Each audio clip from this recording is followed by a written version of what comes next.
soca playing on the radio.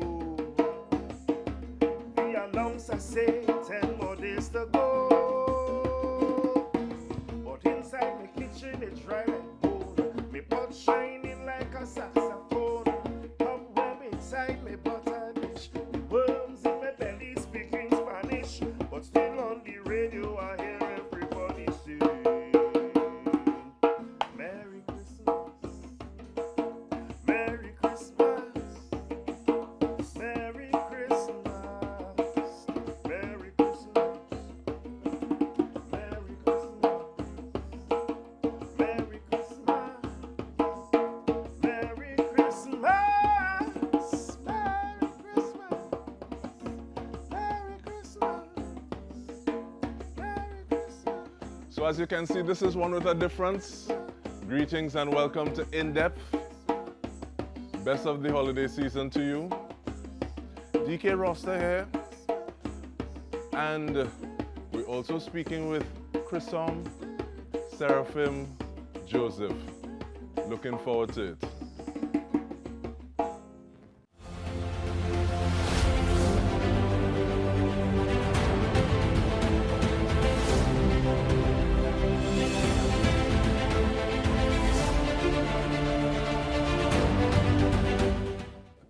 Which one do you prefer, Krisson or Seraphim? Which one you go by? I see you're branded.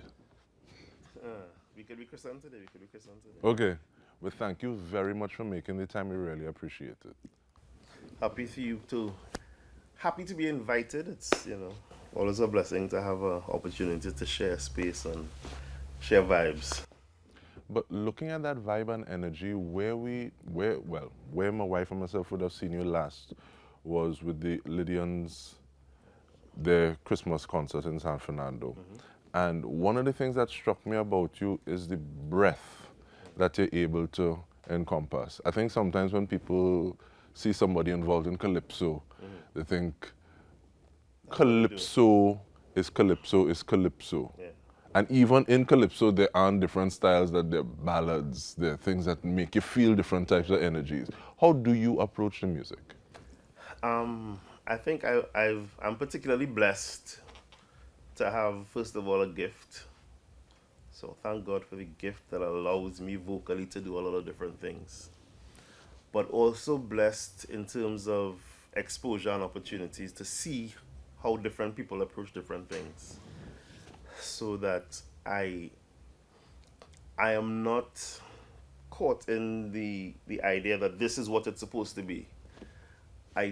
I'm able to look at each situation and figure out what do I want to communicate in this situation and draw upon different experiences to say, well, this is the story I want to tell today and this is how I think is the best way to tell it today. So, it works out well most times. But even in that working out well though, because for my part, I am Dike, son of Simon. Right. You are Krisson, son of Sedley. So that's it. I did not want to teach. My father taught for how many ever years, and I tried to run away. Sometimes it feels as though I ran in a circle. Was there natural gravitation towards it, or what was that process like for you? So my father's also a teacher. Besides being Penguin, the calypsonian, he's also a teacher. My mother's a teacher, my aunt's a teacher, my uncle's a teacher. Just teachers all around. And I said I wanted to teach, and they said no. And I'm at the university teaching, so here we are. But with respect to how I got into calypso and into music, it's just always been around. My uncle, Roland Gordon, tremendous musician, one of the folk heroes of Best Village and Parang. Obviously my dad. And so music has always been around. It's just inescapable. Conversations are about calypso. Like that's what, when we sit down to talk, we're talking about calypso in the house. Your aunts, your mom, everybody, that's what we talk about. So it's just always been there. But one of the kind of funny stories that I tell from time to time, I don't always tell it, is that my inspiration to actually say I am going to sing calypso was not my dad. It was my aunt taking me to see one of her students perform at the Junior Calypso Monarch. I went with her school just to support him, and I was blown away. I thought this little guy is the most amazing thing ever. His name is Kerwin Dubois, and so in the midst of all the music around me and the father who is a calypso legend and star, the person that got me to decide I want to sing calypso was a little 14-year-old boy named Kerwin Dubois. And when you're ready, wearing some of them palazzo pants, Yeah. that pants can make a suit this wrong, sir.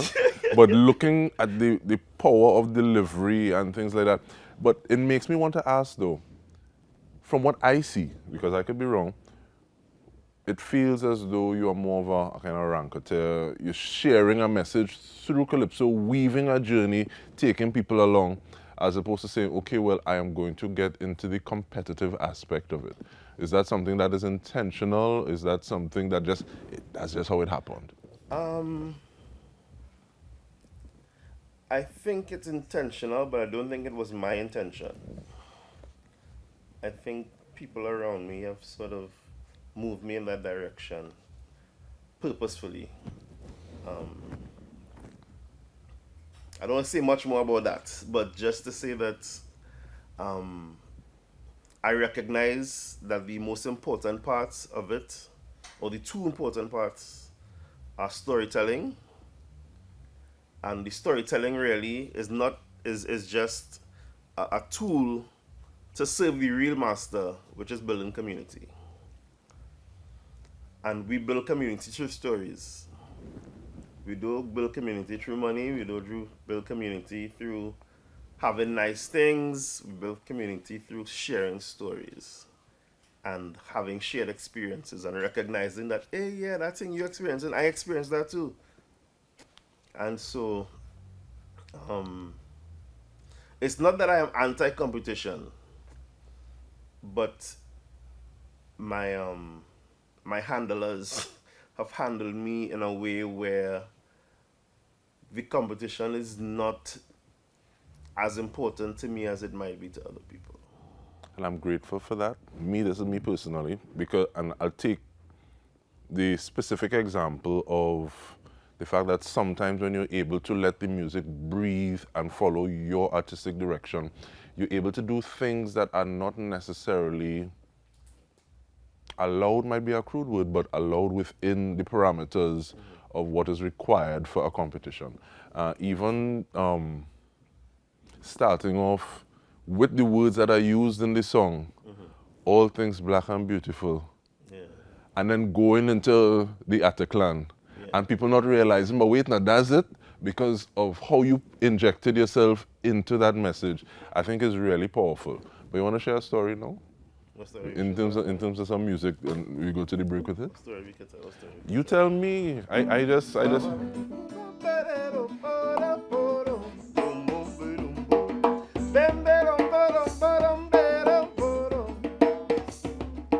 Wacko and the friends from Tobago, Christmas they reach in front me door, with a box bass and a quattro, a violin and a banjo. They say they always had a plan, so give me family a farang. We wake up me mommy right away, when they ring up with the slap way. Madam Jeffrey, oh, wake up, it's Christmas morning, like you ain't hear the neighbor crowing. Oh, yeah, Christmas morning, Madam Jeffrey, oh, you know it's Christmas morning, like you ain't hear the neighbor crowing. Oh, yeah, Christmas morning, Madam Jeffrey, oh, levy, Christmas morning, time to put some smoke in that kitchen. Oh, yeah, Christmas morning, baby, do bo be be do do better do. Baby, do bo do better do. Do do bo be be do better do. Da da do do do do do do do.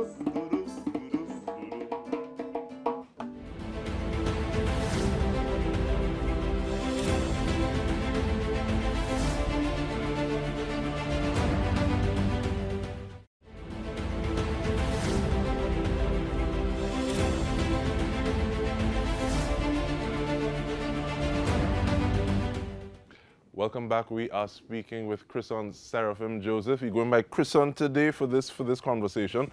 Really enjoy sharing the energy and looking at that story. The fact that you say you don't always tell it, I also appreciate the fact that you would have shared that influence for you to say, really, I'm doing this thing. But what do you teach at UTT? And I ask that because sometimes it feels as though there's this wall as opposed to a bridge between what we may do that helps to fill us and what we may do that helps to fill our pocket. Right. So I'm blessed not to have that particular problem. I am currently part of the Master of Arts in Carnival Studies. Recently much maligned for some strange reason. Well, not for a strange reason, because we don't like ourselves generally, but that's part of what we're working on at the Master of Arts in Carnival Studies, is getting people to recognize how much value there is in who we are and what we do.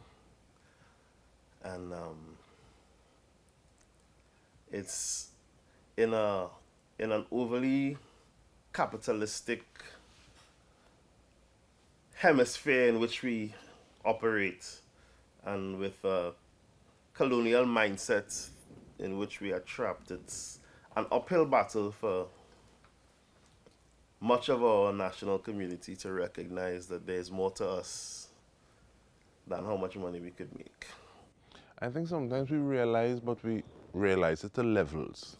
In the sense that if we think about the pandemic and the question arising of who was essential and who wasn't essential. And this is not even using a pun. You understand? This is not even using the pun, bringing your father into a blessed mention into the conversation. But then looking at who you are using as messengers, as a vehicle for the messages that you want to get out. Some of the same people you're saying, okay, well, they're a little less essential than some. Some of the people who not able to practice their craft, use it to feed themselves, to fill and help us to be. Yeah. Because after everything's said and done, mental health is something that really came to the fore, and I'm grateful that it's not as though we're saying, okay, well, there's no stigma with regard to seeking mental health now, but people started to have the conversation more. Sure. And people who help us feel and be able to examine emotions. Musicians, players of instruments, singers, players of instruments. And it is very interesting that many times that validation comes from outside, and then, we discover it. As opposed to saying, okay, well, let us build on what it is we have. Yeah.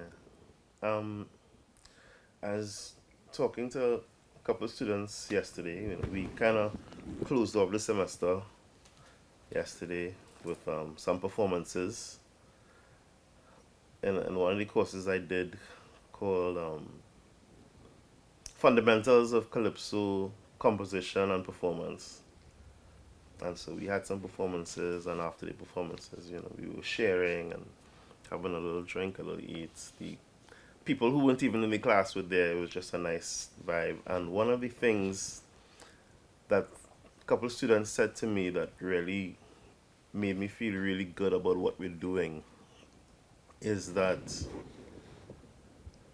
the things that they already did before they came into the program, now they do them differently.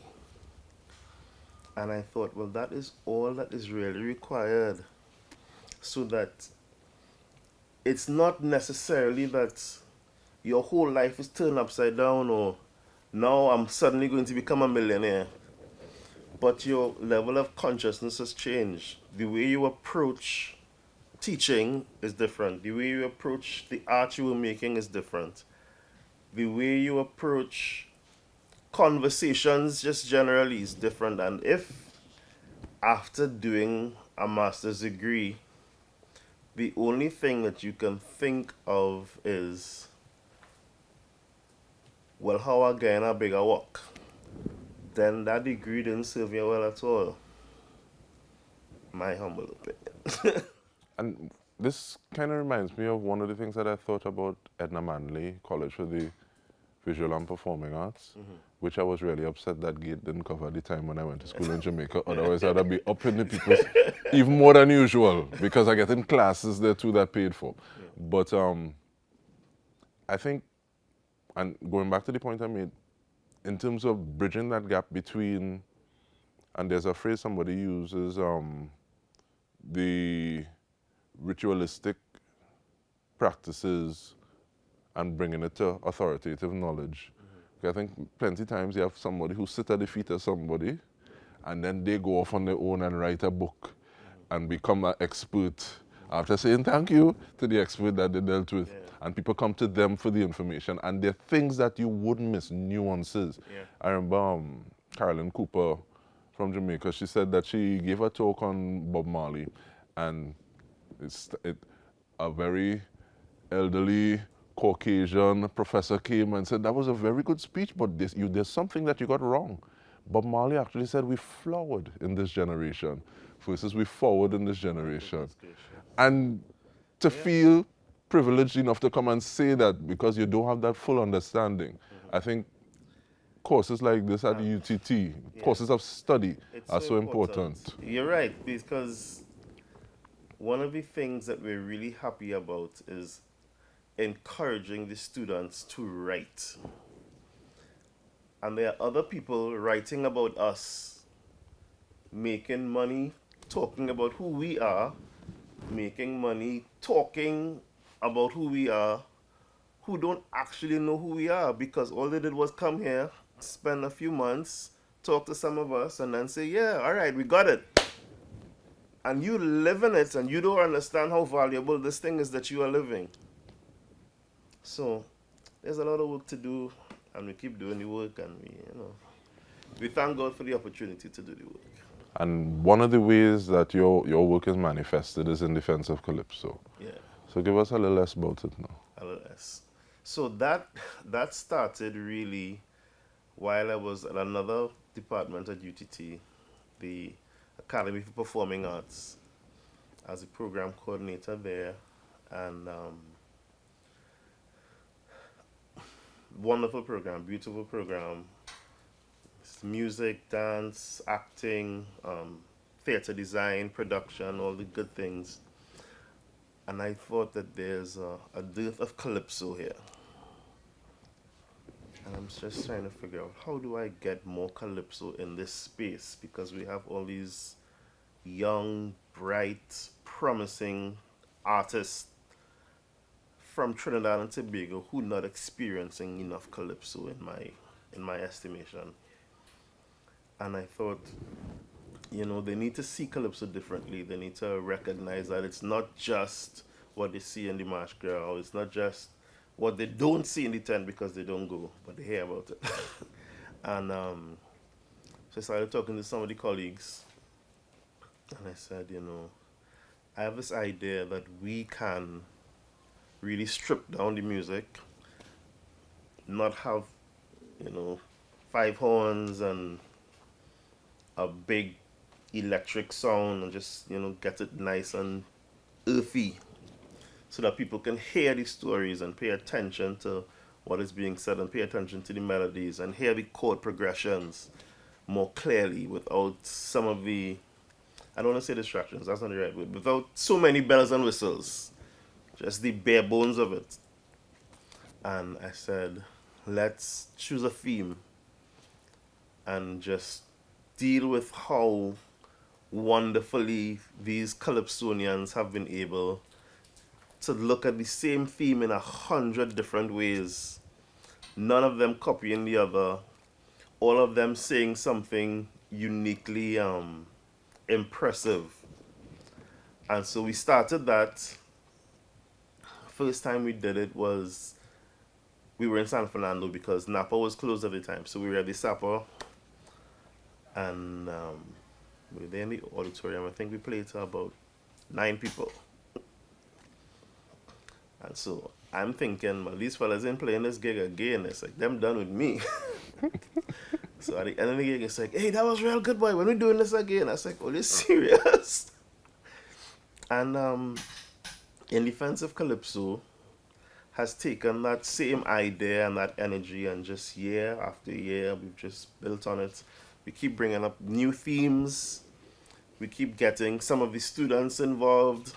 A lot of the guys that play with me now are people that graduated from the program, and so it's been a blessing to continue to share calypso, continue to share stories, continue to grow audiences. I don't take for granted the blessing of saying sold out. There's a lot happening. People have a million different ways that they could spend their money. They have a million different entertainment, just in entertainment alone. There are so many choices that we could make in this little Trinidad. There's so much happening. So when I can say, in defense of calypso, nah boy, I don't think you could come in my head. Wait for the next one. That's not a small thing, so we thank God for that.